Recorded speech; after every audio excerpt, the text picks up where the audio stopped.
Do you want the money or your name? That was the question echoing in her mind, as she stood, heels silent on polished stone, watching them toast a future she never agreed to.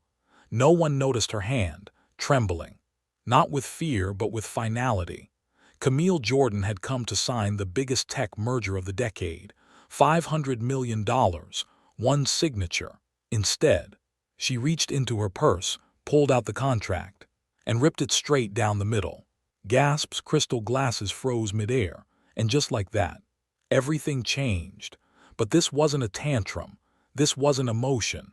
This was principle. And what happened next would shake the foundations of boardrooms from Manhattan to Silicon Valley. Because Camille Jordan didn't walk away from a deal. She rewrote the rules. Thank you for being here. Sometimes the smallest moments carry the greatest meaning. Today's story is one of those, quiet, powerful, and worth remembering.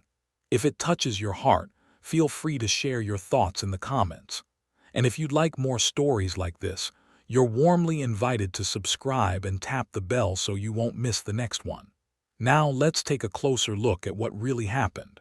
The sky over Brookhaven was the color of brushed steel, gray, uncertain, and heavy with late summer humidity.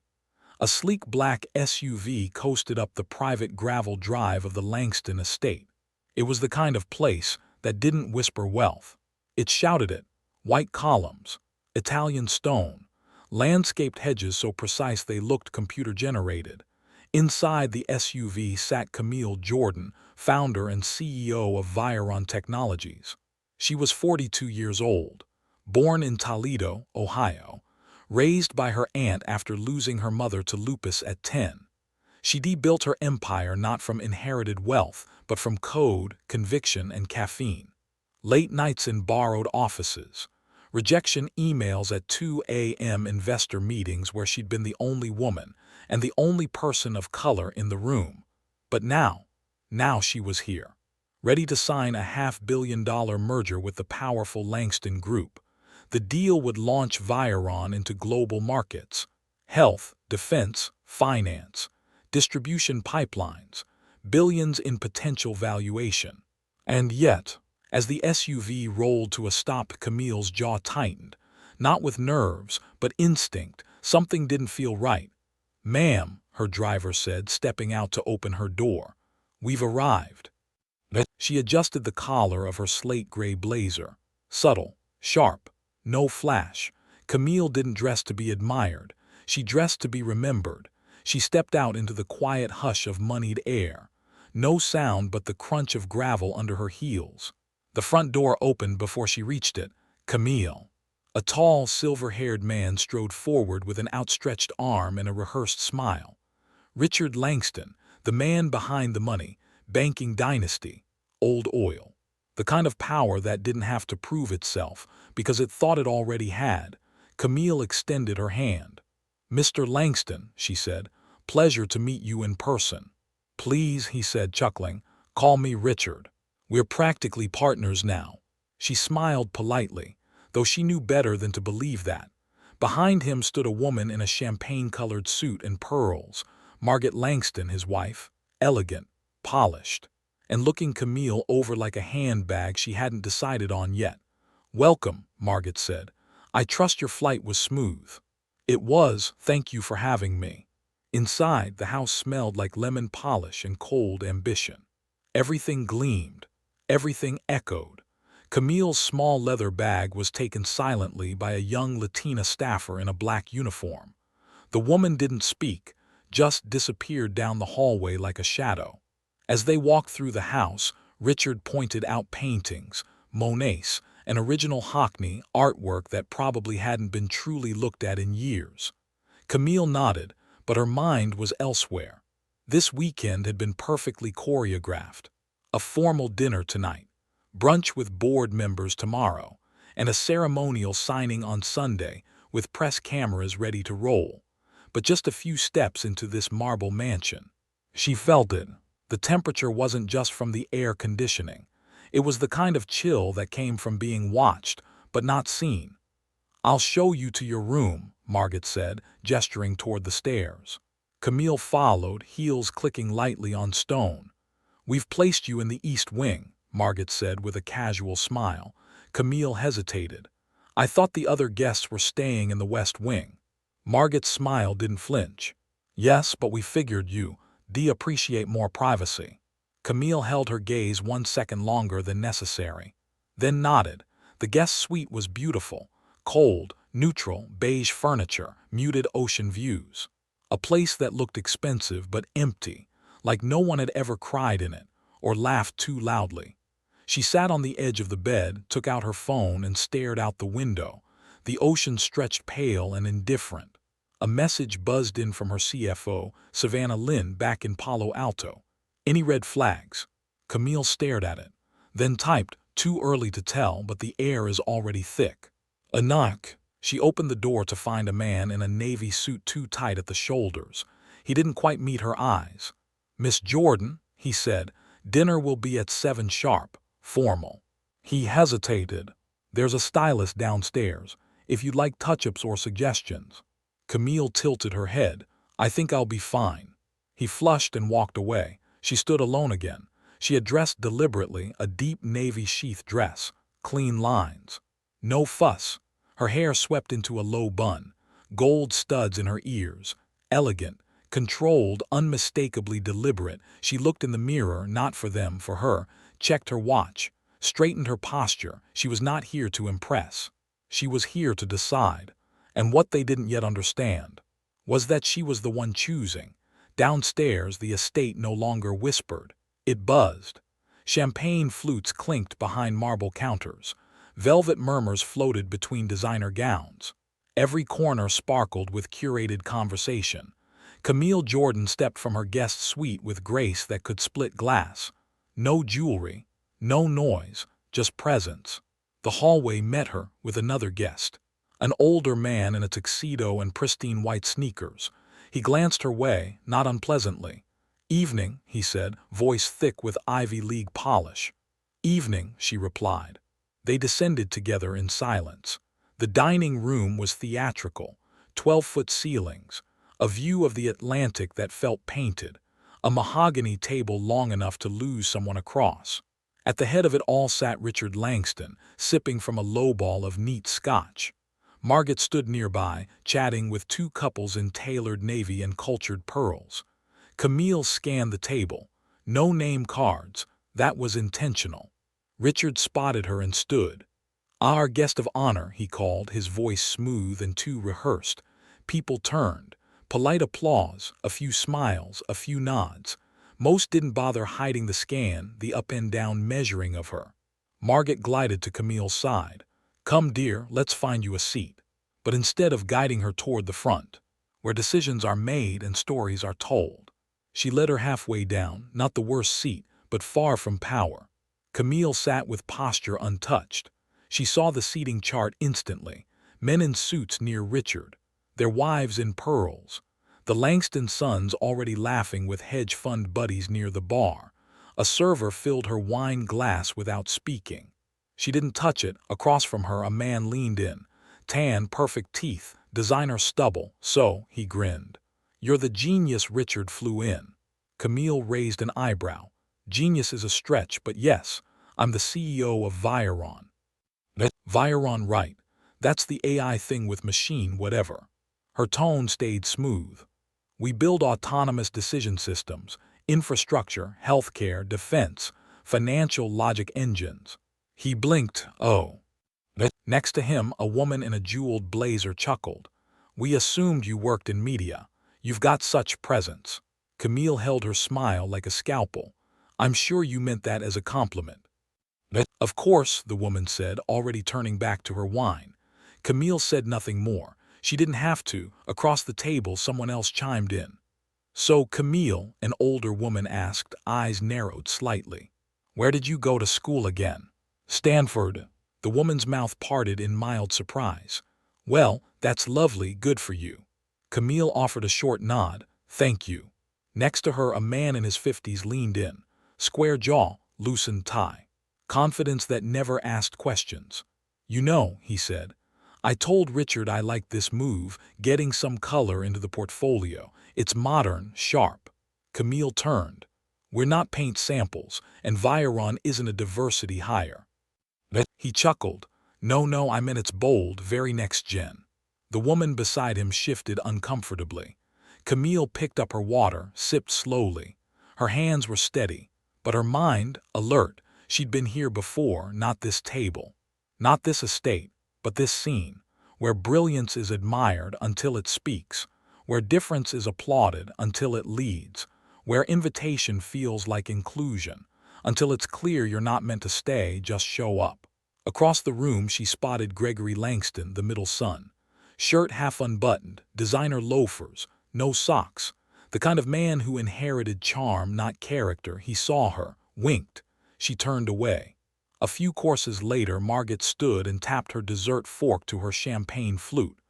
"Everyone," she said, with the smile of a campaign trail veteran. "This weekend is more than a celebration. It's a merger of minds, a shared vision." Soft applause, a few raised glasses. Margaret went on. "Camille's journey has inspired us all. A woman of intelligence, resilience, and courage." Camille's jaw tightened just slightly. Courage. As if building a billion-dollar company required bravery instead of brilliance. As if she were some miracle. Not a statistic they didn't expect. "To bold futures," Margaret finished, lifting her glass. The room echoed, "To bold futures." Camille raised hers too, silently. A moment later, Gregory Langston slid into the empty chair beside her, uninvited. "Camille, right?" he said, pouring himself another drink. "I've heard all about you. Big brain, big company. Big leap." "That's me," she said, eyes on her plate. He leaned closer, conspiratorial. "Between us, Dad's impressed, but there's still some concern about the temperament thing." Camille turned her head slowly. "Temperament. Yeah, you know. Founders like you, passionate, driven. But passion can turn into, what's the word, volatility." He grinned like it was charming. "A $500 million handshake needs steadiness." Camille's voice dropped low. "Tell me, Gregory, if I were a 45-year-old white man in a Patagonia vest, would you still be worried about my temperament?" Gregory laughed. "Come on, don't do that. I'm just saying what the board's probably thinking." Camille stood, no announcement. No scene, just stood. "Excuse me," she said, then walked out. Her heels clicked once, twice. Then faded, but the silence she left behind, it thundered. The hallway was quiet, too quiet. Camille stepped into the guest bathroom at the end of the corridor. Closed the door. Locked it. It was spotless. Marble counters, chrome fixtures. A mirror so clear it almost refused to reflect fatigue. She stared at herself, not with vanity, but with clarity, her jawline tense, her eyes still.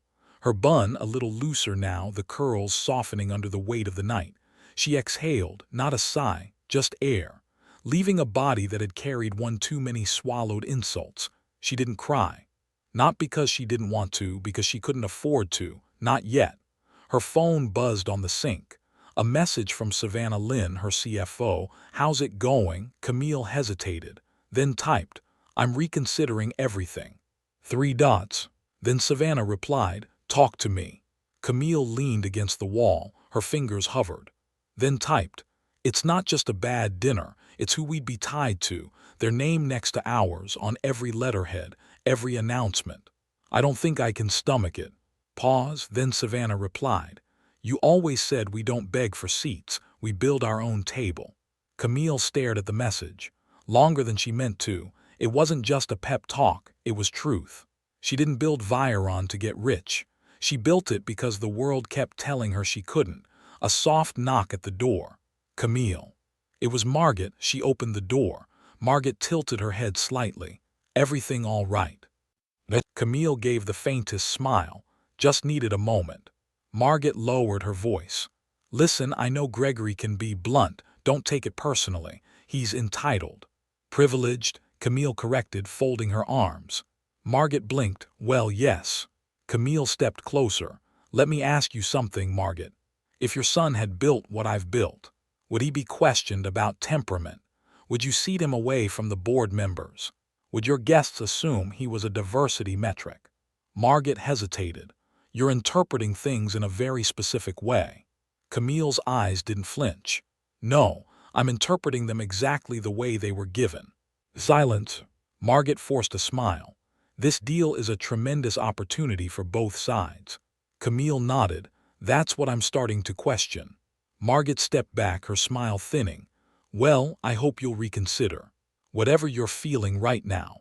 I'm not feeling anything, Camille said softly. I'm thinking.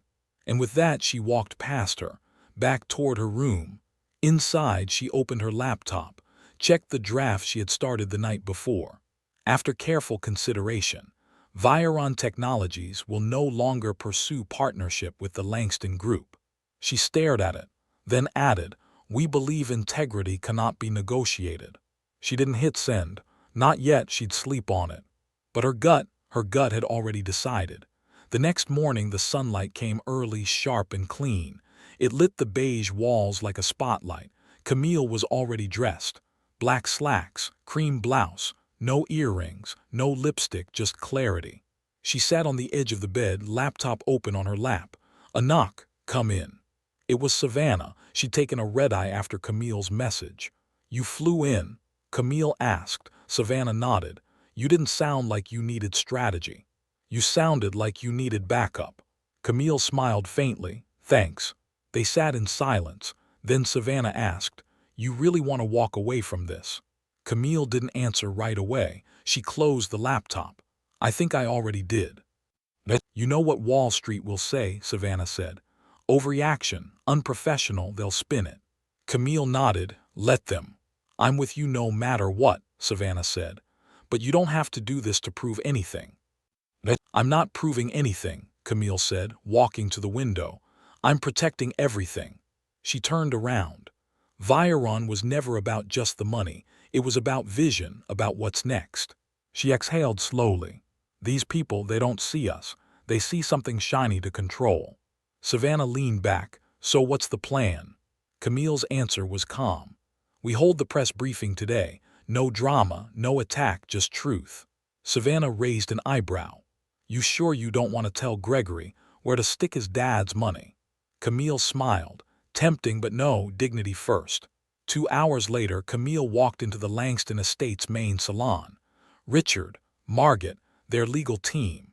All waiting, everything stiff, polished, like they already sensed the storm had passed, but didn't know where the debris would land. Camille, Richard said, standing, hands clasped like a priest awaiting thanks. We need to talk, she said. They sat. She folded her hands.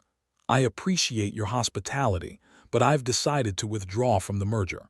Silence. Margaret's smile faltered. Richard blinked. I'm sorry, he said. I'm withdrawing, Camille said again. Effective immediately. Richard's voice stayed calm. His face did not. Camille, we have a deal. Do you realize the amount of capital you're walking away from? I do, she said. And I realize what kind of company we'd become if I took it. Margaret jumped in. If this is about Gregory. It's not just about Gregory, Camille said, gently but firmly. It's about tone, positioning, power. The way you treat leadership you don't recognize is familiar. Richard leaned forward. If we offended you. You didn't offend me, Camille said, raising one hand. You confirmed this was never a partnership. It was an acquisition. Dressed up like progress. Silent she stood. You can keep your check. Viron will be just fine. But her words wouldn't stay in that room. Because Camille Jordan had a microphone waiting for her. And a world ready to listen. The podium wasn't gold. It wasn't even wood. It was plastic, gray, functional, scuffed at the corners. Camille Jordan stood behind it in a simple room at the Brookhaven Community Center, not at the Langston estate, not at some chandeliered ballroom. Just a square room with folding chairs, a linoleum floor, and a packed house. Reporters, photographers, startups, students. They had heard whispers that something big was coming. Now they were here to find the spark. Camille wore black slacks, cream blouse, no jewelry, no heels, just presence. Her note cards were in her hand, untouched. No teleprompter, no speechwriters, just her. She stepped up to the mic. Thank you all for coming. Her voice was clear, unshaken. Not loud, but full. I'll keep this short because clarity doesn't need much time. The room hushed. Cameras clicked, microphones inched closer. After deep thought and careful consideration, I've chosen to withdraw Viron Technologies from the pending merger with the Langston Group. A ripple moved through the crowd, whispers, pens scratching faster, fingers flying across live tweets. This decision is final, she continued, and it's not based on money or legal terms. It's based on something far more important. She paused. Values. The word echoed, quiet, unflinching.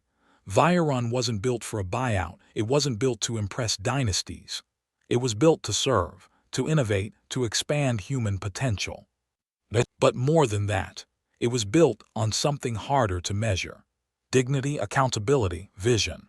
I've always believed the culture of a company matters just as much as its code. She flipped to the next card. But over the past 48 hours, I've learned enough. Enough to know that this merger would compromise the DNA of what we've built. Not because the Langston Group isn't successful, but because their success was never designed with leaders like me in mind. A few gasps, more scribbling, flashes went off like static. They invited me to their table. But from the moment I walked in, it was clear I wasn't expected to lead, just decorate. The silence in the room wasn't awkward. It was sacred. Camille went on. This isn't personal. This is principle. Viron will grow with partners who see us, not just our numbers. Then her voice softened. This is for every founder, every leader, every woman, every person who's ever been asked to shrink to fit a room they earned their way into. You don't have to trade your values for validation. The first clap came from the back. Then another. Then the room rose to its feet. It wasn't a roar. It was a wave, applause that felt like relief, like someone had just said what needed to be said for everyone. A reporter shouted, "Camille, what did the Langstons say?" Another called out, "Are you worried about Viron's valuation?" A third, "Will you be seeking another merger?" She raised one hand just slightly. "We'll answer all that in time," she said, "but today, this isn't about them. It's about us." She stepped away from the mic. Savannah was waiting off to the side. "You just lit the internet on fire," Savannah whispered. "In a good way." "Oh, in a very good way." They walked out together. No private car, no entourage. Just two women, building their own table. Later that night, Camille sat in her office, the city behind her, quiet, glowing. Her phone buzzed. A message from someone she didn't know, a founder, young, black, early stage. "You didn't just protect your company. You gave us permission to do the same." Camille read it twice, then put the phone down. The next 48 hours weren't chaotic for her. They were for the Langstons. Headlines exploded. Black woman CEO walks from $500 million deal over values. Viron founder withdraws, cites dignity over dollars. Jordan says no, industry says thank you. Talk shows debated her. Business schools dissected her. And the internet crowned her. People pulled receipts. Old clips of Richard Langston talking over female executives. Gregory's frat tweets. Margaret's speech at a charity gala about preserving legacy. Langston board members began stepping down quietly. Sponsors dropped from their annual fundraiser. PR teams scrambled, claiming miscommunication. But it didn't stick, because Camille hadn't stormed out. She hadn't made a scene. She had spoken with grace, and the world listened. At Viron headquarters, the mood was electric. T-shirts appeared overnight. "We build, we don't beg." Camille didn't sign off on them, but she smiled when she saw them. Investors didn't flee. They leaned in. "You earned loyalty money can't buy," one of them said. Partnerships emerged from women-led firms, equity groups, global science coalitions, even the Dyson Institute, offering to co-develop Viron's AI for public health use in urban hospitals. "And they said they'd work under our structure," Savannah told her. Camille blinked. "Well, that's different." 1 week later, she stood by her office window. The sky was clear now, and she was too. She didn't regret walking away, because she hadn't walked away from anything. She had walked towards something. They had offered her a throne, as long as she didn't speak from it. But Camille Jordan knew a seat at the table meant nothing if you weren't allowed to lead. And what they never understood was, she didn't need their table, she was the table. And when people don't see the value of your presence, they'll feel the power of your absence. Never trade your voice for permission. Never shrink to fit a room you've already outgrown. And if anyone ever tells you to be grateful just to be in the room, you look them in the eye, and you build your own. Sometimes the most powerful thing you can say is no, not in anger, not to win, but because something inside you knows. What you build matters more than what you're offered, and your dignity is never up for sale. Camille didn't walk away from success. She walked toward a version of it that didn't cost her soul. And maybe that's the lesson today. We're not here to decorate someone else's story. We're here to write our own, with our own voice, on our own terms. So if you ever find yourself seated halfway down a table that wasn't built for you, get up, build your own, and let them feel the power of your absence. If this story stirred something in you, if it made you pause, reflect, or feel seen, we'd love to hear your thoughts in the comments, because stories like this aren't just entertainment. They're reminders. And if you want more stories that honor quiet strength, true dignity, and the courage it takes to walk away, you're warmly invited to subscribe. Tap the bell and join us again. We don't just tell stories here. We remember what matters.